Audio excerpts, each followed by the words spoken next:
Tempo has reached critical level. Tempo has reached critical level.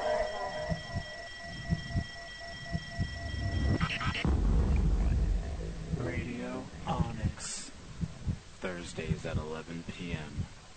Only on the Hazy Radio Network.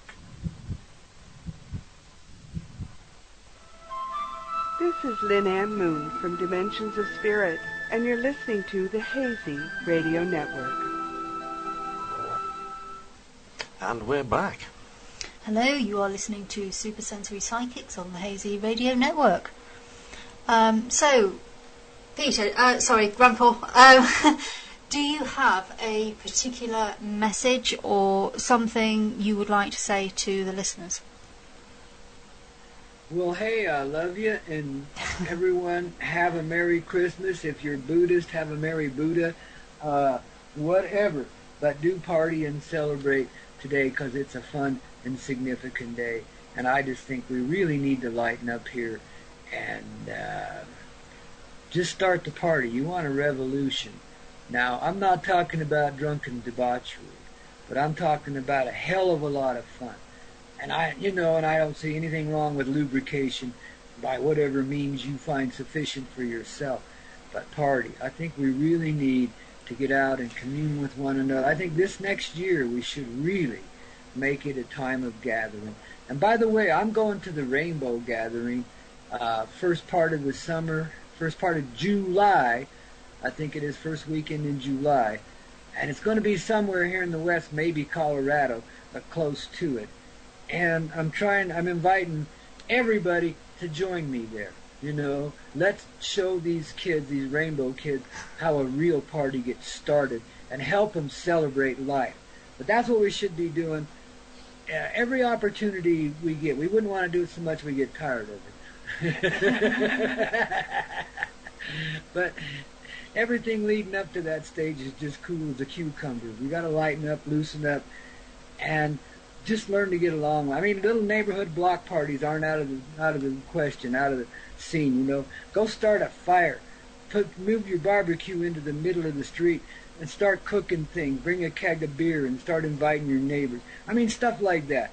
Yeah, well, it depends on your neighborhood, of course. You don't want to start a riot. You got to be smart. But it's time to start doing that. I'm going to encourage that all year long. You know, this is the time of gathering, people. You want to get to know one another. You don't want to stay hidden in your little hovels, you know, and pretend that that's the only place of being there is, you know. You want to come out of your shell and start sharing what you are by encouraging everybody else to share what they are. Now, I used to get home from trucking trips years ago when I was a young hippie man, but I still had to make a living, so I'm out trucking. And when I'd get home from those trips, I'd pop a beer, roll a joint, turn on the stereo, go fire up the barbecue, and the neighbors knew that was the signal. You know what I mean? Mm-hmm. And they would all show up with potluck, and I would barbecue ribs and things, and we'd just party ourselves silly. That kind of thing needs to go on now. Whatever happened to those kind of human feelings we used to have back in the 70s when we truly liked partying with each other?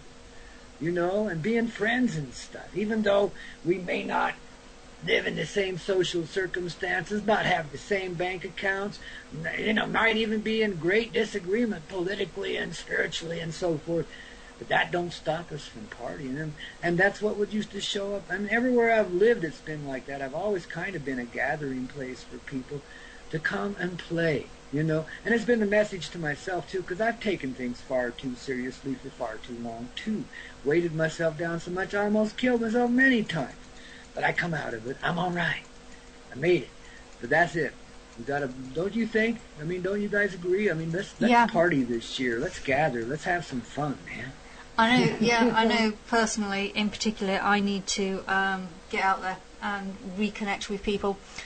Since January this year, I used to run a metaphysical shop in town here, and in January I closed that, and I guess I've hidden away for, we're nearly in January again, for the best part of a year. So, yeah definitely I need to get out there and peopleize. I think this You betcha. I think this year was for many of us, was a year of incubation, of going back inside and getting up to the finishing touches and stuff. You know what I mean? Yeah. No, it was for me, just like you're describing. It was for me too. It's been an inside year. Yeah. I mean, I've been working through a lot of baggage and all stuff that has to just go. So it's been a year of healing, I guess, really. Yeah. Well, yeah, for me too, and for many people that I know, a lot of people in Crestone. There's a lot in the vibe up here, and there's more coming all the time. By the way, if you feel the call, get over here. But the thing we got to do, and I really want people all over the world. You know, I'm looking. I got a friend that's got a little hippie bus. I'm going to borrow that and fix it up. If that doesn't work, I'm going to, get somebody to kick us one down. But I'm going to get a little hippie bus, and anybody that wants to ride on that thing, up to like say 30 or so. Fly into Denver, and we'll bring this hippie bus down there and pick you up, and we'll all party on our way to wherever the Rainbow Gathering is. And remember, it's legal in Colorado, so as passengers in a bus, it's not unusual to participate in sacred herbology and so forth, I like that, sacred herbology. That's really cool. Delicate terminology here, yeah. Oh, baby. But that's what I really want to do this year. I think that'd be a great place to start. Because the rainbows have been gathering for years and years and holding the energy for us slobs that are too lazy to hitchhike there. You know what I mean? And I think we ought to, all of us light beings, and everybody else in between. I don't care if you're dark as everybody. I think we should just show up there and party with them and show them how it is to really play, because they've kind of forgotten. Some of my friends have gone to the gatherings and have come back and told me beautiful things happen there. I'm not saying that it's beautiful, but they've kind of forgotten how to party, so we got to help them do it. Yeah, I mean, a lot of the spiritual gatherings and sort of the fairs and things we have over here are quite serious. It's all sort of meditate and get into the zone and share light, and it's all very nice, it's all very magical like you say, but there's no atmosphere as such there. As a person and as the personal representative heart that I am, I can often heal more people inside of a few minutes in a dance hall of one sort or another than I ever did in person on the street. And just by a few little dance motions, you can change tremendous energies, especially when it's in combination and communion with one or more people on the dance floor with you. Yep. Holy shit, you can do some amazing, and all you're doing is playing. Yep. But the stuff just flows through you, just sweeps you along. It's a beautiful thing, man. It is. I mean, we went to a powwow here earlier. Was it earlier this year? Yeah. It might have even been last year, I can't remember. But the energy, when they all started sort of hollowing and shouting and dancing and the drums were going, the energy was just intense. It really was intense. It was amazing. Yeah, that's what we got to do. Spring it loose, baby. Shake it. Shake it. I don't care how old and squeaky it is. If I can shake mine, you can shake yours. Yeah, I mean, a lot of men in particular don't like dancing.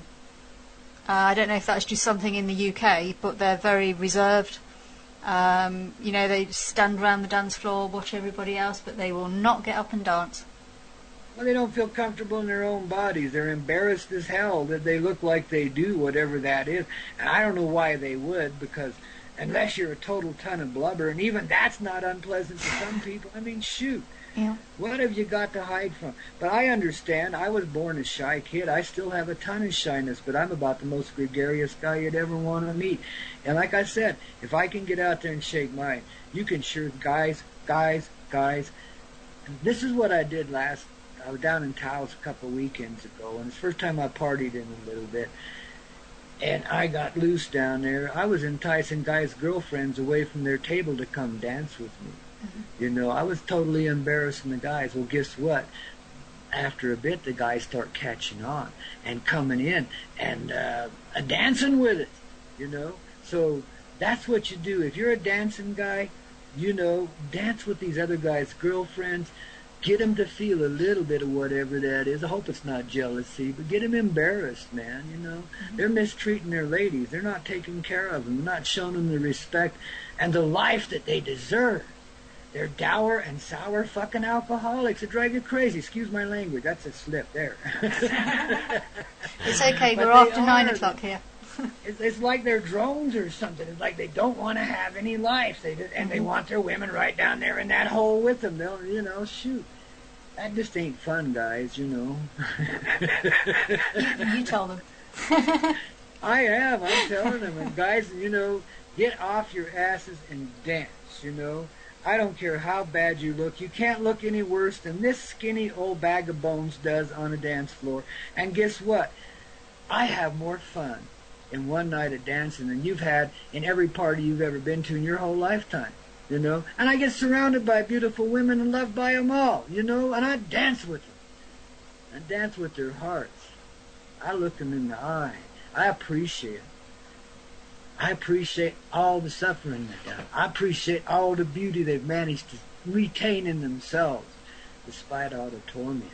You know, I love them. We got something to celebrate, guys.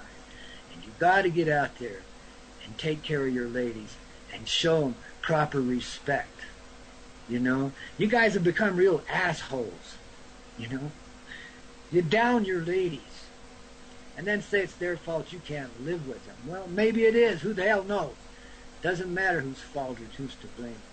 But a lot of it is, you guys have forgot how it is to party, how it is to care, to enjoy little moments with one another. You know, you've been brainwashed by the zombie machine. It's turned off your frickin' hearts. Yeah, I can fully agree with that. Yeah. People just want But that's to... all they got to do. Yeah, people just want to sit in front of the TVs. Yeah, we're going to show them how. We'll get on their damn TV. We'll be partying in front of their goddamn alcoholic infested face. We'll get them off their butts one way or the other. But it really is. You know, that's and it's no wonder there's so much bitterness and loneliness and emptiness in this life, because we've really forgotten what it is, how to treat one another. You know, and not just as men and women, but that's a big one. And guys, you really disgust me. You really do. You get off your butts. You treat your ladies like a lady. And you take good care of them. And you dance with them like you love them silly. Because if you don't, somebody else will. And baby, the wind blows. And she may go.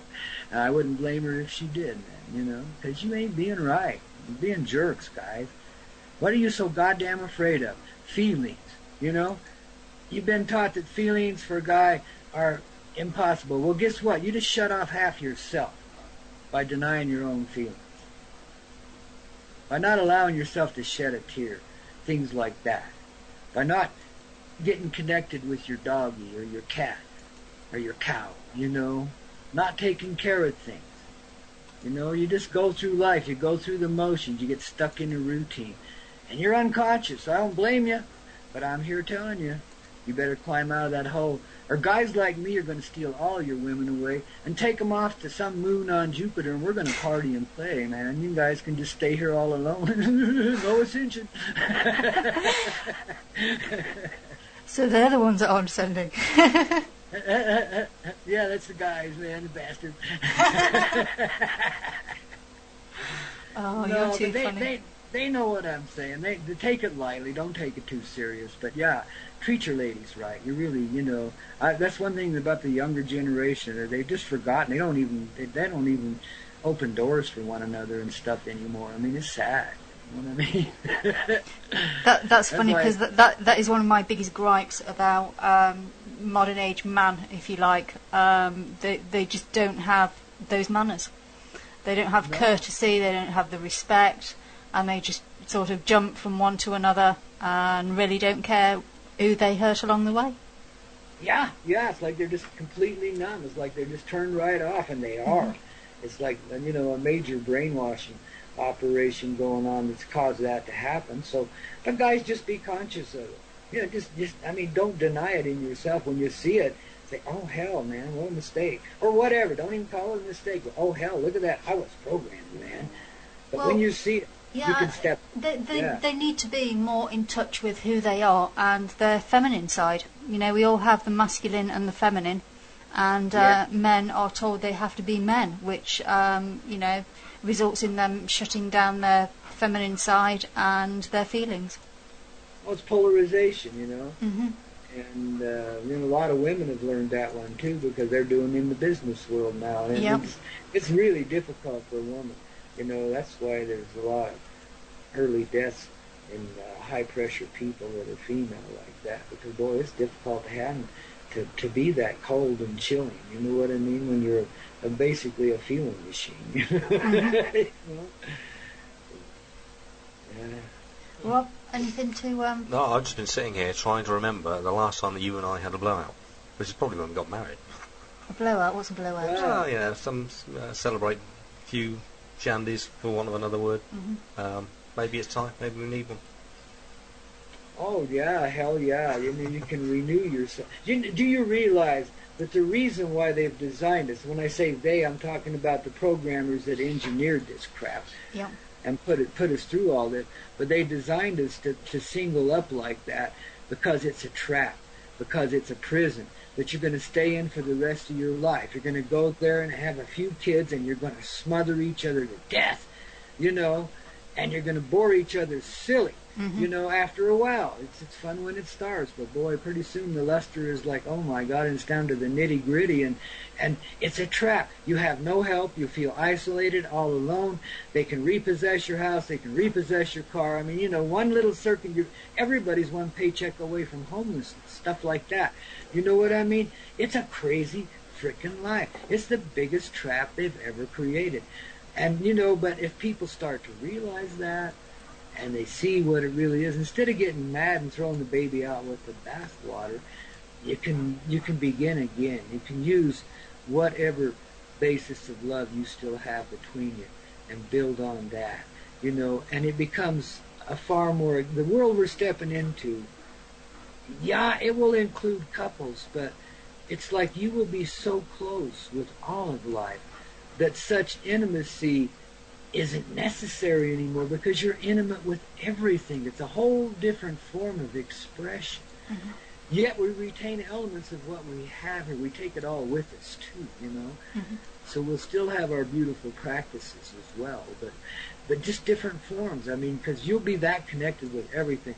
So your relationship with one another will be on such a completely different level and expressed in such a completely different way that this will be but a shadow or a memory of something we've done, and we'll just look at each other and say, thank God we're done with that, you know. Mm-hmm. This crap that comes up in us of possession and ownership of one another, and 90% of the music is about cheating hearts and stuff. I mean, what an incredibly amazing bunch of programming we've experienced here, and what a great bill of goods we've been sold.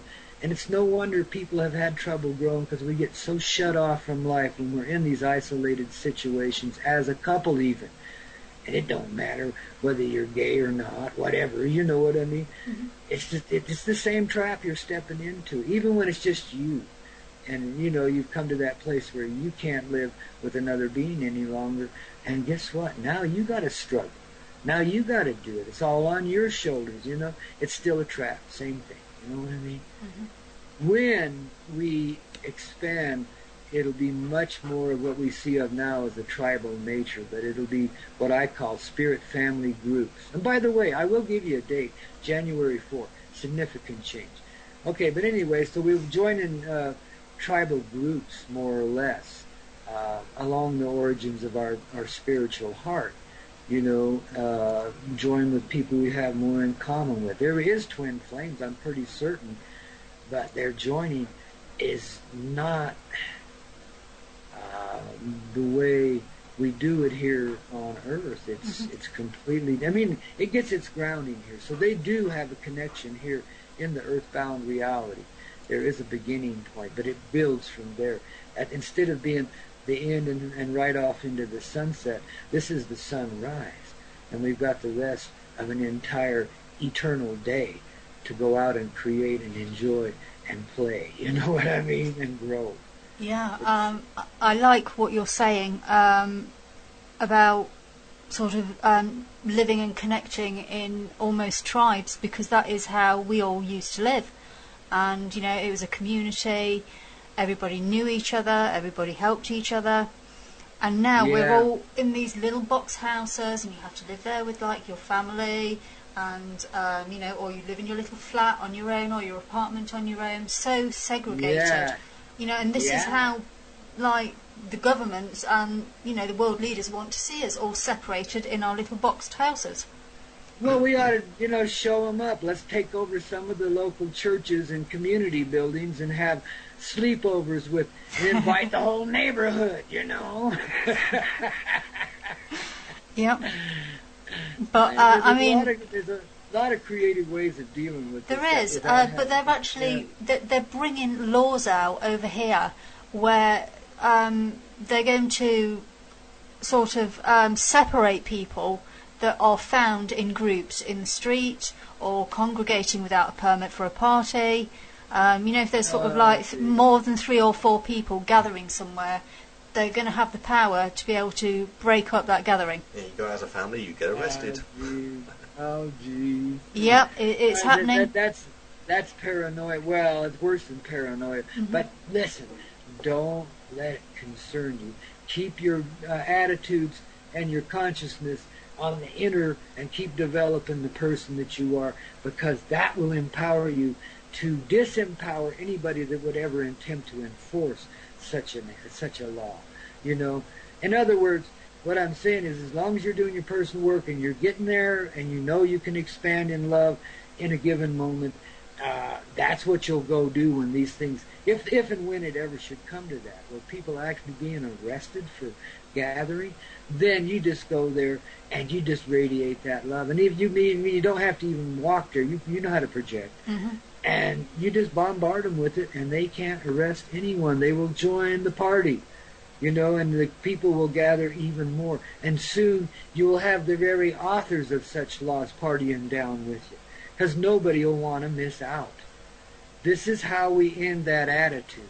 This is what I see happening. And that's, you know, so if you see great opposition, they're providing you an opportunity to help them change by allowing it for yourselves first, you know. Gather in such places. When they start passing those laws, they actually find it. That's your signal. Gather. You know, get together. And when they start sending troops against you, radiate that love. Join hands together. Dance together. Radiate that love to them. And babies, they will soften up. No one will be able to come into your neighborhood in hostility. They will become love bunnies. Everyone that steps into that field. No one will be able to bomb you or attack you with anything, because it will dissolve in that field of love, or it'll bounce off or whatever, but it will not touch you. And this is when you learn your own power, when you start to see it from the heart. It has nothing to do with mental process, who's right, who's wrong, none of that. It's all about being loving enough that you can be powerful and allow that power to flow through you and influence the people around you, the reality around you. Realize creation. Be creation. Be the love, you know. That's the revolution. That's what you're waiting for. That's why we're doing so much personal work right now. We're getting ready for such stuff. Mm-hmm. We're going to show these people worldwide how it is to party and play and enjoy yourself. And everybody, from the presidents on down to the janitors, are going to come and party and play with us. Everybody. I mean, it's that infectious. This is Stephen King's The Stand in reverse. It's the atomic explosion, baby, of love, baby. That's what we're doing this next year. Indeed. Don't you think? No, yeah. Yeah, definitely. I feel big changes coming. And not wanting to wish life or time away, not that it exists, but I just feel like can't wait to get this year over with. It's almost just wrap it up and let's move on. I think it's an odd number, maybe. Could be. It was a trying year for me too. God, I lost my best friend this year. and familiar. My little dog that I'd had for like 8-9 years. Lost my house. I mean, you know, everybody's been going through it. I'm gifted in that I can get through such stuff relatively intact. Not that I didn't blow my cork a couple times. I sure have. But, you know, we get through it and we're better for it. Just bless it. And that, yeah, like you say, let's move the heck on, you know. Okay, we are at the half-an-hour break time, so we will be back with you shortly, guys. Okay, we're going to take a 5-minute break, and we'll be done. Yeah.